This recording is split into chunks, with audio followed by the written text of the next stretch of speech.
Hi there, and I'm so sorry that I couldn't be with you in New York today. So, my paper is about changes in dialect and dialect perception in Cooperstown, New York. Cooperstown is a village of about 1,800 people in the center of New York State, and it is one of many communities where the Northern Cities shift has been found to be retreating. So, like, you all probably know the Northern Cities shift, right? The vowel chain shift, which is found in the Inland North dialect region. And basically, every study of the Northern Cities shift in the last 14 years or so has found that the Northern Cities shift is being lost in apparent time. And Cooperstown is no different in that regard.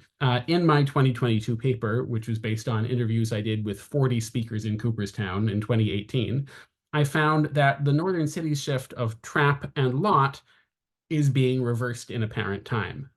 In fact, if we look at the trap vowel in apparent time, and we just draw a line here between the baby boomers and Generation X, it seems like there has been an abrupt change, right? Not a gradual lowering of the trap vowel over time, but just there's one distribution for boomers and one distribution for post-boomers, and no evidence of continuing change over the course of the three post-boomer generations. If we look at the lot vowel, we see basically the same thing. So given this seemingly abrupt loss of Northern Cities shift features between the boomers and Generation X, what I'm doing in this paper is trying to look at the social meaning of the Northern Cities shift in Cooperstown in order to try and establish what was the social motivation for this sudden change. And I'm going to find not only a loss of Northern Cities shift features after the boomers, but also a substantial change in the social meaning of the Northern Cities shift and a change in people's beliefs about dialect variation. And these sociolinguistic changes are going to shed light on why the Northern Cities shift has been abandoned. So, okay, what is the cause of Northern Cities shift loss in Cooperstown? Well, in a lot of these communities, research has attributed the retreat from the Northern Cities shift to the economic decline that is the loss due to the loss of the manufacturing industry. But Cooperstown never had a manufacturing industry and isn't in economic decline. What Cooperstown does have is the Baseball Hall of Fame. The Baseball Hall of Fame was opened in 1939, and it basically put Cooperstown on the map. It is a major driver of tourism to the village of Cooperstown. By the end of the 20th century, the Hall of Fame saw almost 400,000 visitors each year. Induction weekend, which is the weekend when new honorees are formally inducted into the Hall of Fame, well, the year I did my fieldwork, that weekend alone had 53,000 tourists coming to Cooperstown, which is 30 times the population of the village. And then because of Cooperstown's reputation as the home of baseball, other baseball-related tourist attractions have sprung up around Cooperstown to capitalize on it. So for instance, the Cooperstown Dreams Park is the site of a children's baseball tournament, which is attended by 104 youth teams every week all summer. And these kids bring their entire families, and all these people go shopping in Cooperstown, dining in Cooperstown, and so on.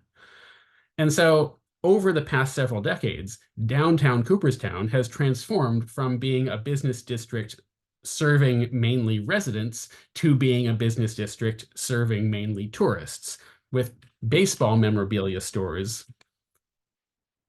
crowding out things like drugstores or grocery stores. And this transformation started in the early 80s.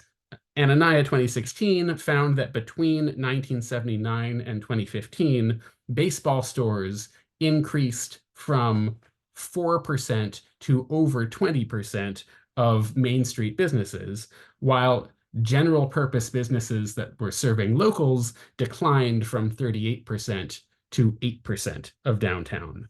So there hasn't been a post-industrial economic decline in Cooperstown like there has been in other Northern City shift communities, but there has definitely been economic change, specifically the takeover of downtown by baseball tourism. And unsurprisingly, the people in Cooperstown have a variety of different opinions about the impact of tourism on their village. Some people dislike the presence of tourism. Sometimes because they dislike the dominance of baseball businesses in the village, which Pam here, for example, would like to see change. And sometimes they dislike tourism because they dislike the behavior of tourists themselves, which is what Ian mentions.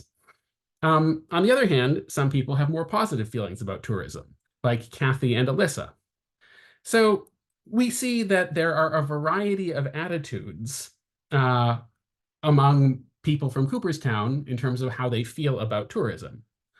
So it's only a slight exaggeration to say that the entire field of sociolinguistics is founded upon explaining sound change in a rural community in terms of people's local attitudes in the context of the takeover of the local economy by tourism. So I'm going to take my cue from Lebov 1963, and I'm going to look for correlations between attitudes like these and incidents of the Northern Cities shift. So my interviews were transcribed by research assistants, and I also asked the research assistants to write up short synopses for me about what each speaker said about their opinions on tourism. And on the basis of those descriptions, I broadly coded each speaker as having positive attitudes about tourism, like Kathy or Alyssa, negative attitudes like Pam and Ian, or mixed feelings like Bert, who, kind of dislikes the tourists themselves, but appreciates how the community benefits from having them there. Um, Positive, negative, and mixed tourism attitudes are pretty well represented across the entire sample. There's no significant correlation between tourism attitude and age or gender. There is a tendency where people with white-collar jobs are more likely to have positive attitudes about tourism than people with customer service retail jobs who actually work face-to-face with tourists regularly. I guess that's not a big surprise. So looking for the effect of tourism attitude on the Northern Cities shift vowels trap and lot, and I find it does have an effect, but only for boomers. Regression models show that for both trap and lot, among boomers, positive tourism attitudes, shown in red, are correlated with less Northern Cities shift. And, that's easy to understand if we're taking a cue from Lebov 1963, right? The Northern Cities shift linguistic feature then is what differentiates Cooperstown residents from most tourists. And so the Northern Cities shift becomes a marker of local identity in opposition to out-of-town visitors. And so locals who welcome tourism are less likely to participate in the Northern Cities shift in order to accommodate to tourists, such as me, by reducing their Northern Cities shift participation. However, this correlation with tourism attitude is absent or maybe reversed among post-boomers. So it seems like the Northern Cities shift no longer indexes anti-tourist sentiment for people born after 1965. Now, that's not to say that there's no social conditioning on the Northern Cities shift for post-boomers. If we look at the effect of speech style, comparing spontaneous interview speech to word list reading, we see that this style has an effect for post-boomers, which is basically absent for boomers. In the post-boomer generations, speakers tend to retreat even more from the Northern Cities shift in word list style than they do in spontaneous speech. So it seems like for post-boomers, the main social function of the Northern Cities shift isn't as a marker of local opposition to tourism. It's just a non-standard feature which is to be avoided in careful speech styles. In other words, we seem to have had a substantial change, not only in the incidence of the Northern Cities shift between boomers and post-boomers, but a change in its social meaning as well, from indexing local opposition to tourism to just being a non-standard feature. And these changes in the incidence of the Northern Cities shift and in its social meaning are reflected in changes in people's metalinguistic beliefs about dialects in and around Cooperstown as well.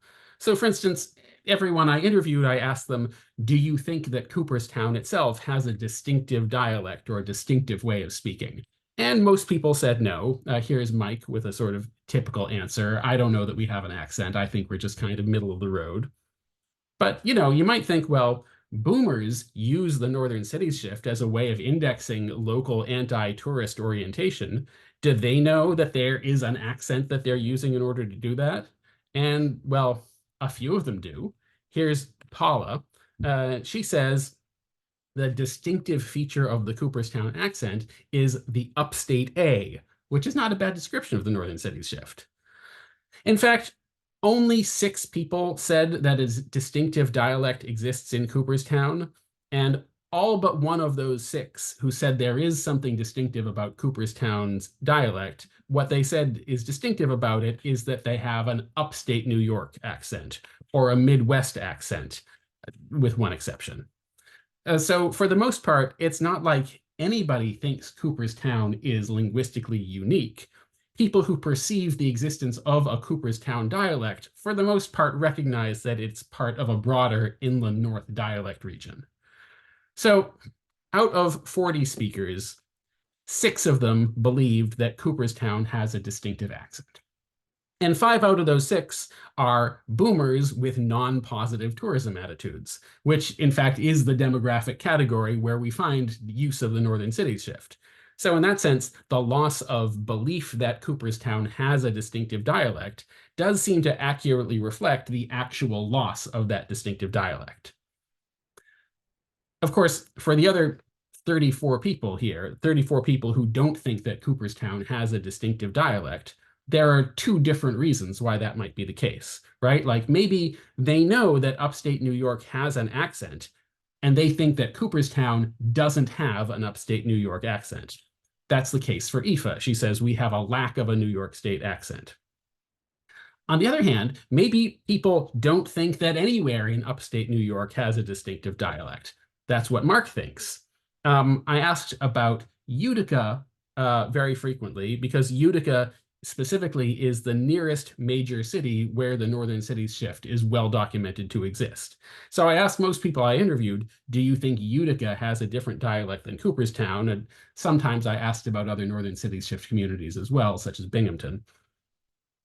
And so among the people who don't think that Cooperstown has a distinctive dialect, we can ask, well, how many of those think that Cooperstown is lacking the distinctive dialect that places like Utica have? And how many just don't think that any of these places are dialectally marked? And the answer is boomers are much more likely to think that Cooperstown is linguistically unmarked like other places in the inland north, whereas post-boomers think Cooperstown is distinguished from places like Utica in being linguistically unmarked. So the loss of Northern Cities shift in Cooperstown goes along with a change in the perception of Cooperstown's relationship to the upstate New York, inland north dialect region. A change from people thinking that Cooperstown is typical of upstate New York to people thinking that Cooperstown is distinctively unmarked compared to the rest of upstate New York. Now, Utica and other established Northern Cities shift cities are not exactly in Cooperstown's immediate vicinity. The closest of these communities, which is Utica, is about an hour's drive away. The immediate vicinity of Cooperstown mostly consists of a bunch of other rural communities like Milford and Hartwick and so on. And these towns, Milford and Hartwick, have not been subject to dialectological research. That's kind of a long-term plan of mine. So we don't actually technically know if they have the Northern Cities shift in these smaller communities. But we can ask, do people in Cooperstown think these surrounding rural communities have the same dialect as Cooperstown? And again, we find that boomers are more likely to say that there is no difference between Cooperstown and the surrounding rural towns, and younger people are much more likely to say that there is. And okay, what is the nature of the difference that mostly younger people perceive? Do they perceive that the rural towns retain the Northern Cities shift while Cooperstown has lost it? Well, maybe. 3 people kind of said that they think that. They think one way or another, the nearby rural communities are more associated with the upstate New York, Mohawk Valley type accent than Cooperstown is. But that is not the most common thing people said about the difference between Cooperstown and the surrounding communities. The most common recurring theme was finding more standard or educated sounding speech in Cooperstown and more slang or non-standard or poorly enunciated speech in rural communities. 8 people describe the difference between Cooperstown and the rural communities more or less along those lines. Here's 3 of them. And like, it's not surprising that people associate the speech of the rural communities with a lack of prestige compared to Cooperstown. Cooperstown is a predominantly middle class, relatively affluent community. If we take Otsego, which is the town that Cooperstown is in, and compare it to some of these other nearby towns, we find that Otsego has higher income, more people in white collar jobs, more people with college degrees. So, no wonder people from middle class Cooperstown think of the poorer, more working class communities as having non-standard speech. That is what middle class people always think about working class communities. Another common category of responses here is people associated the rural communities with country accents or redneck accents. And, Hall, Liu, and Stevens 2012 say that country talk can be thought of as an enregistered style that links rurality with non-standardness and also with southernness. So maybe it's not too surprising that several people describe the rural communities as sounding southern. Although, again, without data from those communities, there's no way to tell if that's actually accurate. People in the surrounding communities do adopt Southern features, or if that's just Cooperstown people attaching the name of a stigmatized dialect to anything that they consider non-standard. But in any event, people who think of the surrounding communities as being linguistically different from Cooperstown overwhelmingly evaluate the surrounding communities as having non-standard speech or something that is indexically linked to non-standard speech. Plus, 3 people who describe the rural communities as being more typical of upstate New York than Cooperstown is. So, to sum up, there are several changes in both dialect and dialect perception between boomers and later generations. Not only is there a retreat from the northern cities shift overall, but there is a change in social meaning, where for boomers, the northern cities shift indexes resistance to tourism, but for post-boomers, it's just a non-standard feature. Whether or not they're aware of the northern cities shift, boomers tend to think that Cooperstown is not linguistically different from nearby communities in Otsego County or from the rest of upstate New York, whereas post-boomers are likely to perceive the other parts of upstate New York as having a distinctive dialect and nearby rural communities as having non-standard speech, while Cooperstown they think of as kind of unmarked. And of course, the boomers grew up while tourism in Cooperstown was growing, but became adults before downtown became overrun by tourism-focused businesses, while post-boomers came of age after the touristification of the village was in progress or already complete. And this gives us a picture of how social change led to dialect change, right?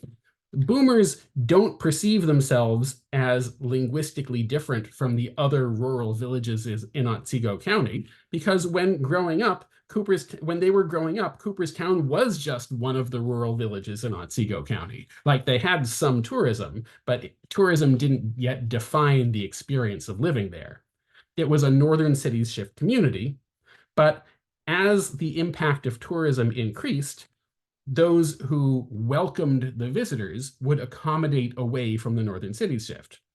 So the younger generations grew up in that milieu, one where some Cooperstown adults were accommodating away from the northern cities shift, meaning that Cooperstown overall had less northern cities shift incidents than the surrounding communities that didn't have the same impact of tourism that Cooperstown had.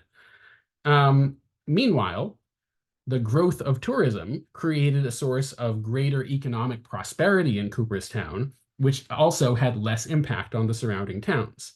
So from the post-boomer perspective, they could observe the northern city shift as being a feature that distinguished working class communities from them. meaning they perceived the raising of trap and the fronting of lot as something that country people who don't enunciate well do.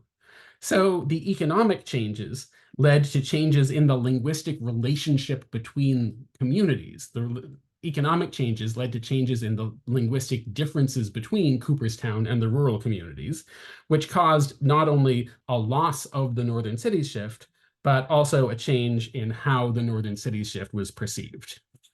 Thank you very much.